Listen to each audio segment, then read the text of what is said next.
Looking for clarity and confidence when it comes to decision making for your business? You've come to the right place. You're now listening to the Atomic Business Coaching Podcast. He has that annoying, I hate that sound. T. Welcome back. I could do it too with the water. Sorry. Go ahead. Let's hear it. No, I just hear the gulp. Sorry, I have headphones on. Normally when I'm drinking tea, it's like... to the Atomic Business Coaching Podcast, where, what do we do here, Tom? I forget. We ask hard questions and give you simple solutions. There you go. So for any of you that are listening to the first time, thanks. Thanks for joining us. This is where we talk to one or a few of our members from the Project 2740 community, answer their very specific questions, try to give you some value so you can have insights to your business. And then we jump out of here and we go into a private room. Ooh, special. So today we have our friend Chelle. Hi, Chelle. Hi, Adam. Hi, Tom. Thanks for having me. Yeah, thanks for coming back. Yeah, it's good to be here. Appreciate it. You're our second timer, so we're trying to get people to come back multiple times, give some insights or some updates or anything like that. So now you know the drill. Let's see if anybody else knows the drill here. So what we do is we're going to introduce Chelle. She's going to let you know who she is, where you can find her, what she does, and then she's going to ask us a hard question. Hopefully we can give her a simple solution. All right, Chelle. So why don't you tell them who you are, what you do, where they can find you? Yeah. So I'm Chelle. I am a LinkedIn engagement specialist. I'm also a LinkedIn cheerleader. Affectionately, I deemed myself that. Of course, because I really help people get excited to engage on the platform. LinkedIn should not feel like work. And so I really work with people to encourage them to get excited about showing up and having more of the conversations that they want to have. So, of course, that means you can find me on LinkedIn. Surprising. Where would they find you? What do they look for? Yeah, they can look me up with the C, not an S for Chelle, Chelle Shapiro. So just look up that handle. Excellent. And we'll put it in the show notes for anybody who's driving and listening, not watching. Great. So, Tom, anything you want to add before we get what Chelle's question is today?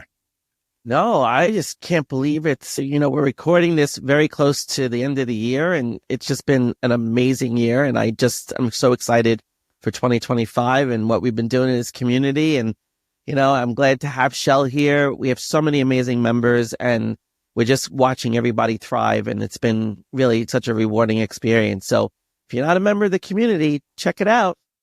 It has been fun. And like Chelle's become a friend of ours, right? It's like we have side conversations. We actually have a conversation we're going to have later on. She's become a part of our community, not only participating, but actually coaching and helping our members out with their LinkedIn engagement. So Chelle, we appreciate you. So thank you very much. Thank you. Honestly, before I even ask my question, when I first joined the community, I joined just thinking I was going to be a coach. I had no expectations, of which I know we've worked through having intentions and expectations now, but I had no expectations of really how much or how little I was going to participate as a member. And I think that's really flipped since I've joined. I love the coaching aspect of it, but I also really like learning from you guys. And I like being surrounded by people who are, even if we're not at the exact same place, we're growing and learning together. So that's been really helpful to keep me motivated. So that's yeah, awesome. It's been a great place. And we as well, when we came in here, we didn't really know exactly what it was going to be. And the intention was group coaching, and it has turned into a community. Yes, we still coach in groups, but this really has turned into a community where there are so many people inside that care about one another's success. They care about one another's struggles. They're there to support each other. It's been a really happy addition to what our original intentions were. So yeah, you're a part of that. So yeah. What questions do you have for us? Yeah, I've got two today. So the first one has actually been really hard for me to ask this for the last 2 weeks, and I've been sitting on it for a while. And this question's for you, Tom, specifically. It probably has a very simple answer to it, but I'm going to put you on the spot a little bit. What's the real reason that you have not accepted my LinkedIn connection request? Ooh, because I'm never on LinkedIn. That's the simple answer. Adam accused me of that earlier today. Where do you find this guy? Listen, as you all know, So it's not intentional, Shell. I can't believe I'm not friends with you on LinkedIn, but yes, I'm going to have to go into LinkedIn and make sure that happens. And, it's because Adam focuses a lot on the social platforms, especially LinkedIn for us and Atomic Business Coaching. I have not been present on the platform as much. I've started to post a lot more recently, using the clips from the podcast, doing a little bit more engagement than I usually do. But that has never been my shtick. But, it's something that in 2025 that I'm really looking to grow and improve upon. We just took a great course by a very big influencer on LinkedIn that's kind of motivated me to think differently. Justin Welsh, if you haven't taken that course, it's amazing. And Adam and I have been learning together, and it kind of inspired a whole business plan for us today. And it just showed me the power and the importance of engaging on LinkedIn. So that's my 2025 project, to be more present on social media and to be more present in LinkedIn. And Adam's like, that's bullshit. He's not doing it. So here's the thing. I'm going to elaborate on this. I don't think it's bullshit. I think if you said it, you'll absolutely do it. Yeah, of course. But here's the thing is, and hopefully anybody who's listening to this can understand what I mean here, is that Tom chooses not to be on LinkedIn. And that's because he knows exactly who he is. He knows what his strengths are. He knows what his weaknesses are. He knows what he loves, and he knows what he dislikes. I don't think he hates anything. I haven't found anything you hate yet. Nope. And I think that as a business owner, you're going to have to pick your battles so you can win the war. And Tom has drawn a line in the sand. It's like, this is not what I'm into. Adam, if you need me to do it, Adam, if the company needs us to both be doing it, I will definitely do it. And we found ways for him not to have to do that. Now, I thoroughly enjoy it. Like it brings me more energy, more vitality when I do it. So it's actually good that I'm doing it and he's not, because it sucks his energy and it gives me energy. So why not, when you have partners, be able to do that? But this goes for everything in your business. Just because society says you need to do something doesn't mean you need to do that. Just because you think you should do something doesn't mean you should do that. When you're a business owner, the greatest part about this is freedom. And I don't mean time. I mean freedom to make decisions. And you get to make decisions on how you're going to operate your business. And if more people would do what Tom has done, and that's why I was cringing when he said that's my project, because I don't know if he's saying that because he thinks he should do it or he really is inspired to try it now. If he's inspired to do it, great. If he thinks he should do it, we're going to have a side conversation letting him know that absolutely not, man. The same way there's certain things that I don't want to do. Like, I don't want to handle all the money side of our business. In my other businesses, that's what I have to do for a living. I don't want to do it here. I don't do it at home with my own personal finances. My wife handles all that. Yeah, I'll look at big picture stuff. I'll take the information, analyze and make decisions, but I don't want to aggregate the data. I don't want to sift through it. I don't want to organize it. I don't want to count. Tom is excellent at that. I'm not saying he loves to do it. He's excellent at it.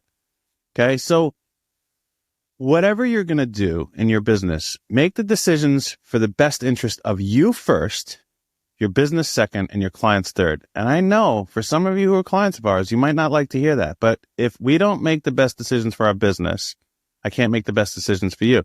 And if we don't make the best decisions for ourselves, we can't make the best decisions for our business. And that's the pecking order that you really have to look at these things at. So, Tom. Yes, Adam. Now I'm going to put you on the spot. All right. Why would you say you're going to make that part of your project for next year? Because I think I've seen the important value of building relationships on LinkedIn. And that's the angle from which I'm really going to approach it. I'm going to look to build a few more relationships. I'm not going to build a lot. I'm going to be more present because it's important for us. I see the importance as a company and as part of this company that I'm posting and putting things out there. But I also think it's important to, when people engage, to build the relationships with those people. And I'm going to focus on it fully from a relationship building perspective and attempt to build, I would say, a dozen new relationships that I don't have right now that I find to be sincere and genuine.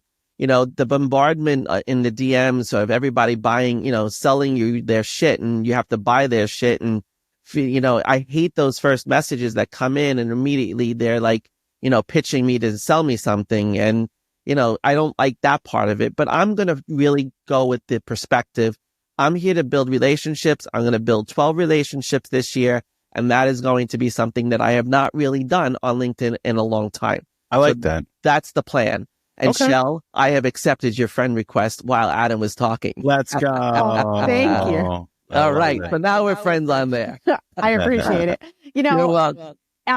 I want to make one more recommendation. Yeah. Okay, Tom?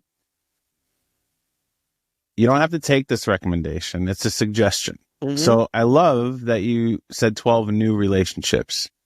What I would encourage you to do is take some of the relationships we have built offline or in communities or on one and build them also through LinkedIn. And here's why. I think you are the most valuable person I know when it comes to caring about people, when it comes to really good insights. And I think some of those people feel the same way about you. And you're not as accessible as I think you are. Right. And those people crave you. And I think if you gave them a spot and they understood Tom may not respond back to you for X amount of time, that they would still be grateful for your response. Appreciate that, man. That's a good point. Yep. I got it. Okay. Cool. And you just started one with Chelle. So there you go. There we go. I've been waiting 2 weeks. I've been waiting on this question. But honestly, if I dig a little bit deeper on that, the reason that I was so worried or, uncomfortable asking you that question, which I thought for sure Adam was going to put me on the spot to ask that. So I'm going to do it myself, is because I wasn't sure if I had given you a good enough reason to connect with me. And so I was second guessing whether I had asked the right questions or commented and engaged enough in the right way to warrant continuing that conversation as a connection. And so I've been sitting on it as part of as I go through and refine my 5 W's to think about what can I do to continue this conversation outside of the community? And how do I bring it to a place where I thrive? Because I wasn't sure how to do that. And so I was really in my head about whether or not I had given you enough reason to continue it there. That's a great point, Chelle. First of all, I just want to point out the very growth-oriented mindset that you have in that situation where you're evaluating what else could I do to make things more meaningful, right? Regardless of how I responded, didn't respond, the intention behind it, anything. And I think that's such an important point for business owners to really reflect on, is that when things don't necessarily happen the way you expect them to happen, and you take the time to reevaluate the way Chelle is reevaluating our interactions previously and in the group and everything, and really looking at what did she give enough value? Did she give enough opportunity? And you check all those things out off and you can really say you did, then you have to also remember that there's two sides to every relationship. And if you're not getting the response from that person, you either have to do exactly what you did here, is call me out on it because we do have an existing relationship, or you just have to forget about it and move on to the next people that you really should be spending the time and the effort and the energy. And I think sometimes a lot of people get stuck in that place when they don't ask themselves those questions. So I applaud you asking those questions of yourself. And I applaud you for calling me onto the seat and say, what the hell, man? Why aren't you accepting my friend request? And sometimes it's just that simple. But that's what you have to look at it is anytime something doesn't happen the way you expect it to, you have to look at yourself first and say, okay, did I do everything I needed to do? And if I did that and I can put my head on the pillow and I'm saying that I did that, then it's not about me. It's about the other person. And that's what I want to make sure that I point out at this point, because I think a lot of people turn that on themselves and make it about them. And often it's not about you. I tell people this all the time, especially in one-on-one coaching, when we're having a one-on-one conversation, I'll very clearly say, what are you worrying about? It's not about you. It's about the other person. It's about the other thing that they're going through or what the stage they're at. So good for you for asking those questions and good for you for calling me out on it. And I think you have to remember, you can call more people out on these things when you are struggling to find the answer or not getting satisfied with the answer you're giving yourself. Yeah. And another great thing that like I think has come out of it too, and especially knowing my intention and my expectation going into asking that question, is I was okay no matter what your response was. Because either way, I win. I get information out of it. Like either you're going to tell me, yes, I'll accept it. Oh my God, how did I miss this? And great, we can take the next step. Or like you tell me exactly why you haven't done it, and then I can still take the next step. So either way, it was a win. Right. And that's the growth mindset. That's what I'm saying. It's the win-win, right? Because sometimes there's a win-lose and then there's the lose-lose. And the lose-lose is always in the fixed mindset, no matter what. If you don't ask the questions, you don't get the answers, you lose the situation. You ask the questions, sometimes you win, sometimes you lose. But you went for the win-win in that situation, regardless of the outcome. And that's what I encourage people to always do, is go for the win-win. Don't go for the lose-lose, or don't even go for the win-lose. Now, if you know me, I tend to have a contrarian view to Thomas Marino. I don't disagree with him. I just like to bring a different viewpoint, and that is the value of getting both Tom and I. I agree with everything he said, but I personally go about it a different way, and I've taught my son a very different way. I actually haven't had this conversation with my daughter yet. I haven't had to. So when you said, I wanted to make sure that it wasn't me doing everything that I should or shouldn't have done and those things. What I had a conversation with my son about it is, here's a wonderful way to look at things. Don't ever give yourself the option to second guess whether or not you did everything you're supposed to. Just always do everything you're supposed to. And when it doesn't go your way, you already know it's not your fault, because people are crazy. People are also going through some shit. And if you know from the beginning, I did everything I was supposed to, I did everything I should have done, I did everything I could have done, then there is no question. So I'm not putting that on you, Chelle. I'm just saying to the audience, we all get skeptical. We all get imposter syndrome, even me, okay? But when we look at it, did I do what I was supposed to do? And every time I'm like, yes, because I always do. And you always can too. And that's what I've tried to empower my son to have, and I will with my daughter. And guess what? Even me doesn't always do what I'm supposed to do. But that's okay. That's okay. You will spot it much quicker if you usually do what you're always supposed to do. And you'll say, all right, I got to fix something. I got to pick something up. I usually go talk to Tom. And I'm like, hey, man, I'm dealing with this thing. What's going on? And he's either pointing out my limiting belief or my sabotaging behavior or where my attention is really gone. And that allows me to be like, oh, now I get it. So I would highly encourage you to just make sure you do what your standards are. Forget the world. What are your standards? Awesome, man. All right, Chelle. All right, Chelle, another question. Yeah, I want to flip the script a little bit. So coming at you this evening. What's something that you've been dying to ask me? Ooh, that's a good question, Chelle.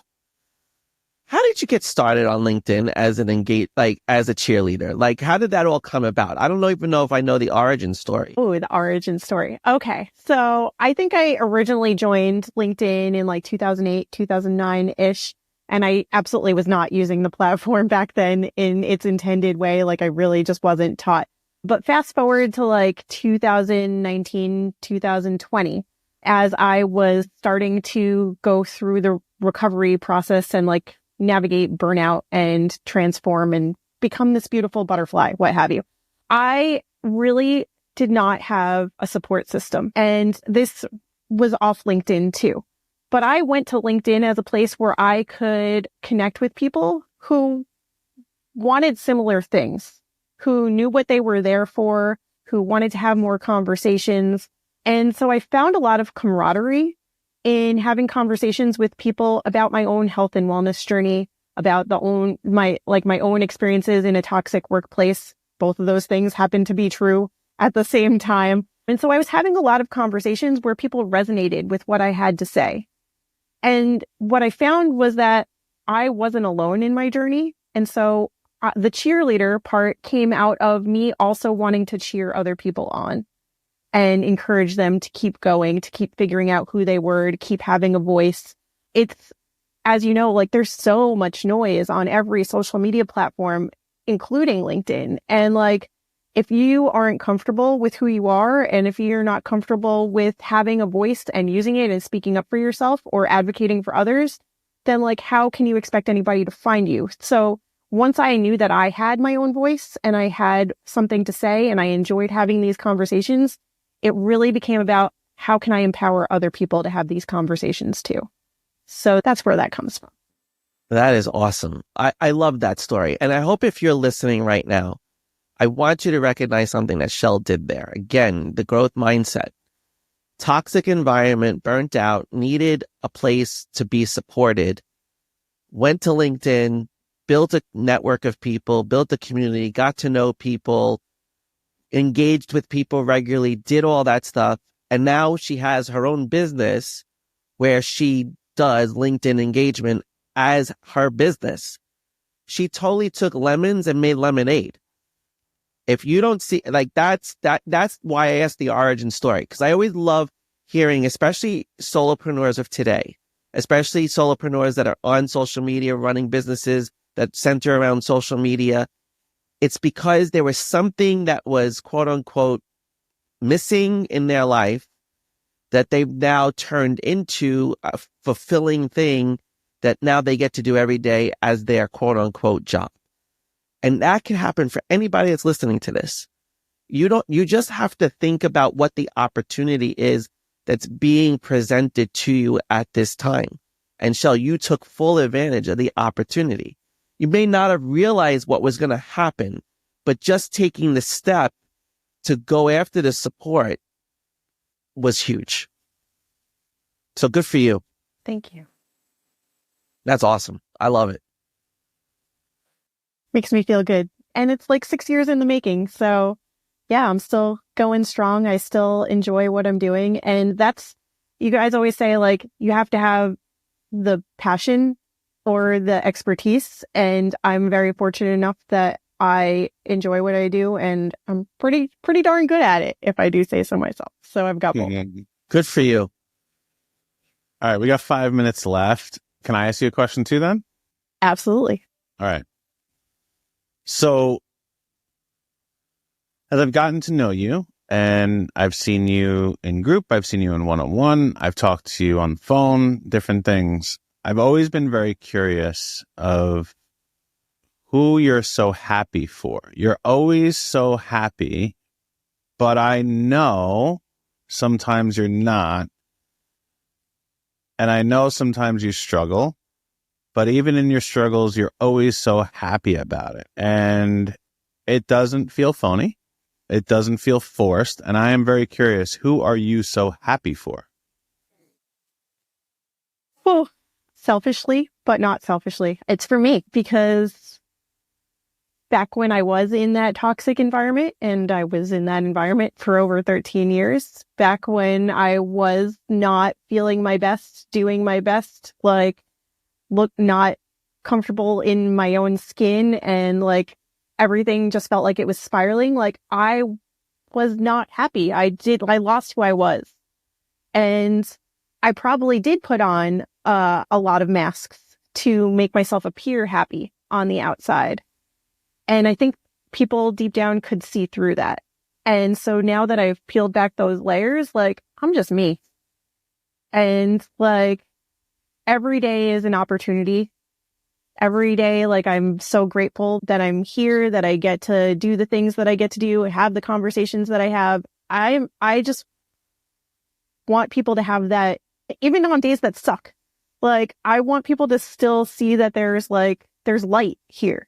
Like, and so I'm that beacon, I guess. Like, I'm happy for me. And I think that, like, people can see it. I love that. All right, Tommy, time to wrap up. We're now going to go over to Project 2740, where we have a private Q&A for our members. Thank you very much once again, Chelle. It was very nice. I appreciate that you included us in our own podcast a little bit here. That was awesome. I really loved the conversation that we had. I like the counterpoint that Tom and I got to do. You know, I may want to consider us, Tom, only having one person on here in the future instead of two. I know. It was interesting. We did it last time with Claire, this time with Chelle. I'm seeing I like it. Nice little pattern developing. Yeah, So- see, sometimes you just have to roll with the punches. Like we had another guest that was coming here today and couldn't make it. You do the thing, like Chelle's awesome t-shirt that she adapted. She had tie-dyed it. Sometimes you just do the thing, and then these wonderful answers are just given to you. And I would challenge each and every one of you watching this or listening this to just tomorrow go do the thing that you've been waiting so long to do and see what happens. Because on the other side of it, it may be better than you expected. So thanks again, and we will see you soon.